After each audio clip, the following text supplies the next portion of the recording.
बहुत समय पहले की बात है। निमसाड़िया गांव में ईश्वरनाथ नाम का एक सेठ रहता था। ईश्वरनाथ बहुत ही लालची था। वह अपनी जमीन को ठेके में किसानों को देता था और उन गरीब किसानों से बहुत ही ज्यादा कर्ज वसूल करता।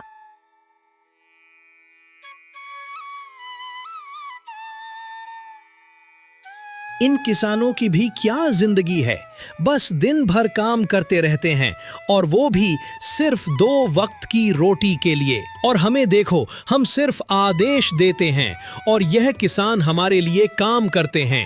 इसे कहते हैं सेठ ईश्वरनाथ का दिमाग। आप तो इस गांव के मालिक हो और सभी किसानों को मुट्ठी में बांध कर रखते हो। सेठ ईश्वरनाथ बहुत ही लालची है। किसानों को पहले बहला फुसलाकर ठेके में काम करवाता है और बाद में किसानों से ही शर्त रख देता।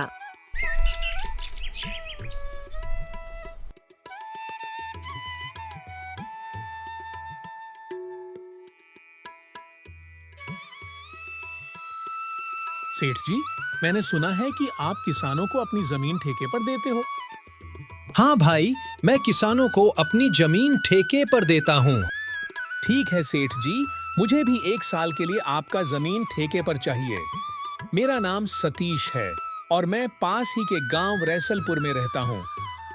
ठीक है सतीश, मैं अपनी जमीन को ठेके में दे दूंगा, लेकिन 1 साल के बाद तुम जो फसल उगाओगे उनमें से आधा फसल मेरा होगा और आधा फसल तुम्हारा होगा। इसी तरह सेठ ईश्वरनाथ अपनी जमीन को ठेके पर देता है, लेकिन किसानों के सामने एक शर्त रखता है कि फसल का आधा हिस्सा मेरा और आधा हिस्सा तुम्हारा होगा। चलो, जमीन तो मिल गई, अब इसमें खेती करता हूँ।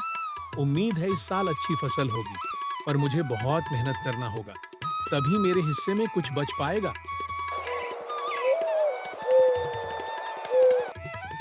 सतीश दिन भर कड़ी मेहनत से काम करता है और फसल तैयार करता है और फसल तैयार भी हो जाती है।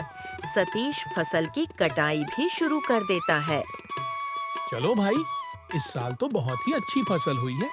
आधा तो जमींदार ले जाएगा, फिर भी मेरे हिस्से में कुछ आ ही जाएगा। अरे सेठ जी, सुनते हो?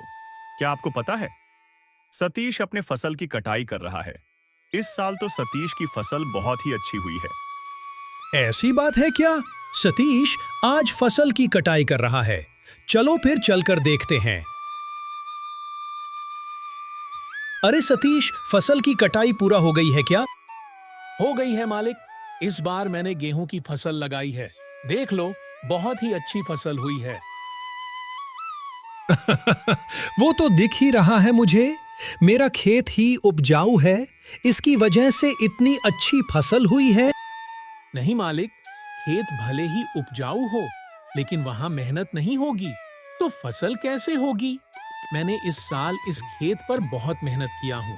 गेहूं की फसल तैयार करने में मुझे कड़ी मेहनत से काम करना पड़ता था।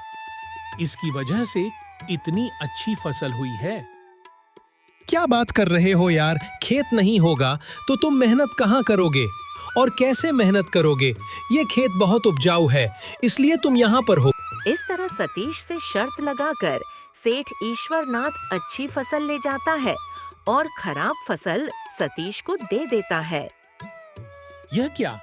इतनी मेहनत करने पर भी बस इतनी ही फसल मिली? ऐसी जिंदगी से तो अच्छा मर जाना बेहतर है। हमेशा दूसरों के इशारे पर काम करो, पता नहीं खुद की जमीन कब होगी।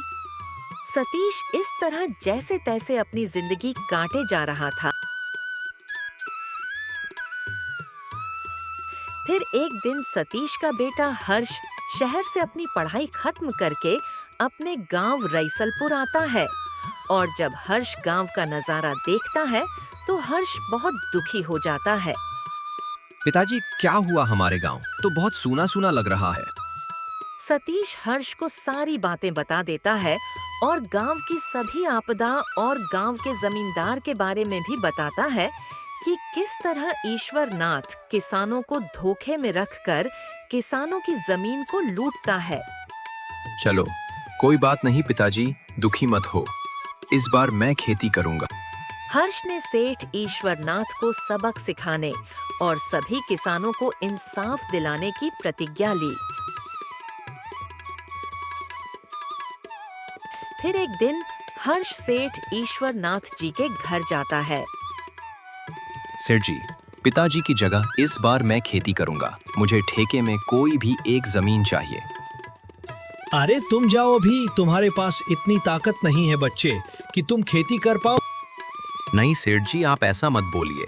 मैं पढ़ा लिखा हूँ, लेकिन हूँ तो एक किसान का बेटा ही ना। खेती मेरा धर्म है। चलो ठीक है, मैं मान लेता हूँ। और वैसे भी आजकल क्या काम रखा है, अब पढ़ लिख कर वैसे भी तुम बेरोजगार घूम ही रहे हो। इससे अच्छा तुम थोड़ी खेती बाड़ी भी सीख लो। आपका बहुत बहुत धन्यवाद सेठ जी। धन्यवाद बाद में देना, पहले मेरा नियम और शर्तें सुन लो।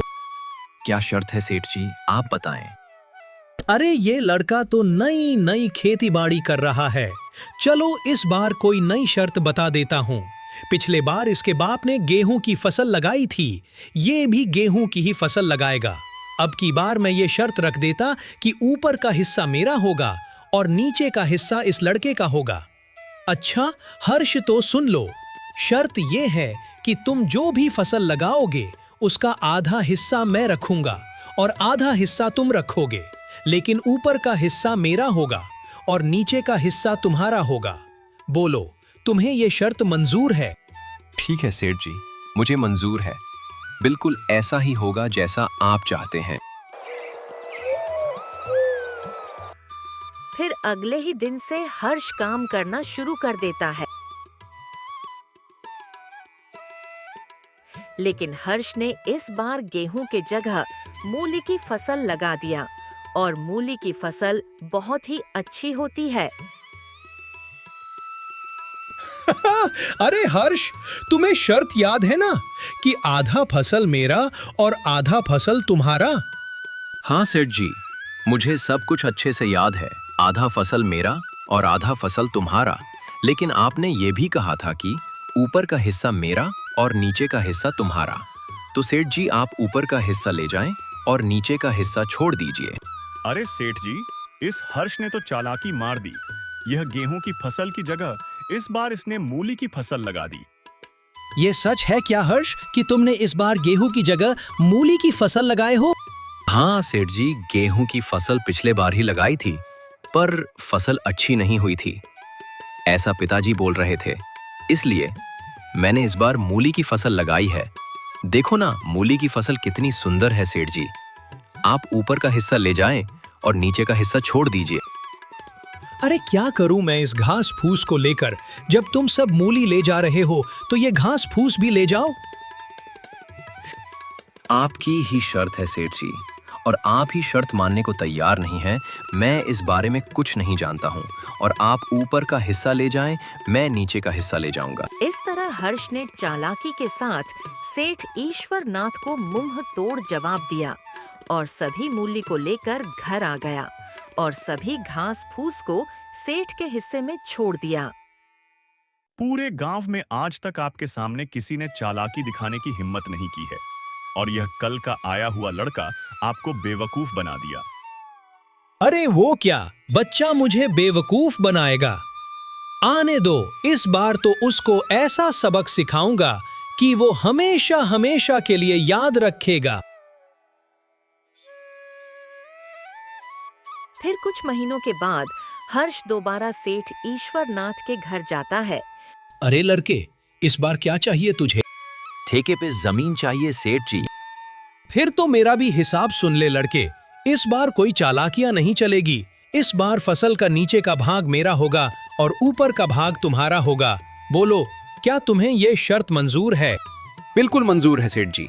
इस बार फसल का ऊपर का भाग मेरा ही होगा और नीचे का भाग आपका होगा। इस तरह हर्ष सेठ जी से बात करने के बाद अपने घर वापस लौट आता है और फिर इस बार दोबारा से खेती करने की तैयारी में जुट जाता है। हर्ष इस बार गेहूं की फसल लगाता है। इस बार तो गेहूं का फसल खूब अच्छा हुआ है, मजा आ गया। अब आने दो उस लालची सेठ को, फिर बताता हूं उसको।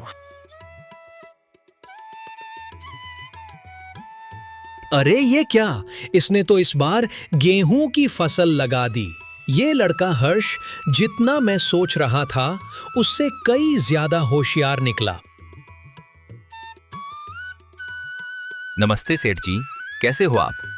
देखिए सेठ जी, इस बार मैंने गेहूं की खेती की है और आपने शर्त रखी थी कि ऊपर का हिस्सा मेरा होगा और नीचे का हिस्सा आपका होगा, तो फिर ले जाएं आप नीचे का हिस्सा। इस तरह से हर्ष ने अपना दिमाग का इस्तेमाल करके फिर से सेठ को बेवकूफ बना देता है।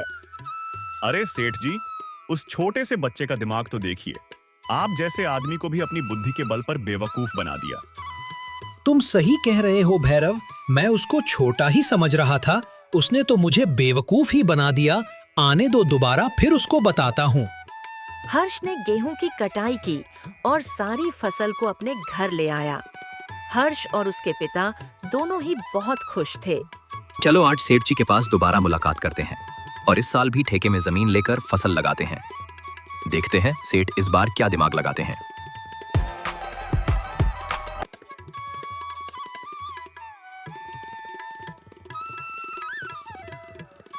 अच्छा, तो तुम मुझसे मिलने दोबारा आ ही गए।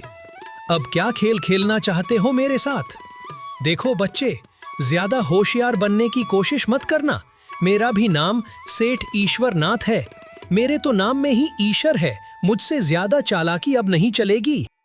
होशियारी मुझे नहीं आती सेठ जी, मैं तो एक गरीब किसान का बेटा हूँ। होशियारी तो आप लोग करते हो और गांव के गरीब किसान की मजबूरी का फायदा उठाते हो। ए लड़के, ज्यादा ज्ञान मत बांट, काम की बात कर वरना यहाँ से चलता बन। सेठ जी, चलिए काम की बात करते हैं। मुझे इस साल भी आपकी जमीन ठेके पर चाहिए। बताएं, इस बार आपकी क्या शर्त है? सेठ ईश्वरनाथ थोड़ी देर सोचने के बाद कहता है, तो सुन लो मेरी शर्त। इस बार नीचे और ऊपर का हिस्सा मेरा होगा और बीच का हिस्सा तेरा होगा। तो बताओ, ये शर्त तुम्हें मंजूर है? बिल्कुल मंजूर है सेठ जी, जैसा आप चाहें। मैं तो किसान का बेटा हूँ, मुझे तो बस खेती करनी आती है। तो फिर ठीक है सेठ जी, अब मैं चलता हूँ, मुझे खेती भी करनी है। लालची सेठ की बातें मानकर हर्ष घर आता है और हर्ष दोबारा फसल की तैयारी में जुट जाता है। हर्ष इस बार गन्ने की फसल लगाता है। इस बार खेती में कौन सी फसल लगाया है बेटा? पिताजी, इस बार मैंने गन्ने की फसल लगाई है। गन्ने की फसल अच्छी है, इस बार भी काफी आमदनी होगी।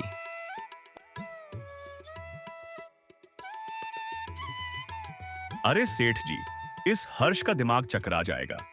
इस बार आपने बहुत ही बढ़िया शर्त राखी है। ऊपर की फसल भी आपकी और नीचे की फसल भी आपकी। अरे हाँ भैरव, इस बार तो मैंने बुद्धि का सर्वश्रेष्ठ उपयोग किया है। देखते हैं कैसे बचता है सतीश का बच्चा। इस तरह दोनों बातें करते हुए खेत पर पहुंच जाते हैं और जैसे ही खेत के पास पहुंचते हैं तो दोनों का दिमाग चकरा जाता है। अरे सेठ जी, हर्ष तो आपका बाप निकला। देखो जरा उसने इस बार कौन सी फसल लगाई है। अरे यह क्या, यह तो गन्ने की फसल है। अब बताओ भला, ऊपर और नीचे का मेरा होगा और बीच का हिस्सा उस हर्ष का होगा। मतलब मैं दोबारा फिर से बेवकूफ बन गया। मान गया इस किसान के बच्चे के दिमाग को। कैसे हो सेठ जी? आप दोनों में क्या बात चल रही है, जरा हमें भी बताओ। एक तो चोरी और ऊपर से सीना जोरी। तुमने मुझे इस बार भी बेवकूफ बना दिया। क्या भला मैं आपको बेवकूफ बनाऊंगा सेठ जी?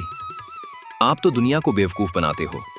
जैसे आपने शर्त रखी है कि ऊपर और नीचे की फसल मेरी और बीच की फसल तुम्हारी, इसलिए मैं बीच की फसल लेकर जाऊंगा और आप ऊपर और नीचे की फसल लेकर जा सकते हैं। अरे ओ किसान के बच्चे, अपने आप को ज्यादा होशियार मत दिखाओ। खेत भी हमारा और फसल भी हमारी। अरे भैरव, बस कर चिल्लाने की कोई जरूरत नहीं है। ये हमारे ही कर्मों का फल है। हमने भोले भाले इन किसानों को बहुत तड़पाया है। आज पहली बार हमसे कोई पंगा लिया है और इस लड़के ने तो मेरा दिमाग ही खोल दिया है। समझ गया, मैं अब किसी भी किसान को परेशान नहीं करूंगा। सबकी मेहनत का बराबर पैसा दूंगा और जितनी भी किसान की जमीन मेरे पास गिरवी है, मैं सभी को वापस कर दूंगा। सेठ जी, आपने बिल्कुल सही बात कही है। किसान दिन भर मेहनत करते हैं अपना और अपने परिवार के पालन पोषण के लिए, और ना कभी अच्छे कपड़े पहन पाते हैं और ना ही अच्छा खाना खा पाते हैं। किसान दिन रात दूसरों का पेट भरने के लिए अपना पेट जलाते हैं, इसलिए इनको तड़पाना ठीक नहीं है। इसका हक तो इन्हें मिलना ही चाहिए। इस तरह हर्ष ने अपनी बुद्धि की शक्ति से लालची सेठ को भी हरा दिया और सेठ ईश्वरनाथ ने सभी किसानों की जमीन को वापस कर दिया।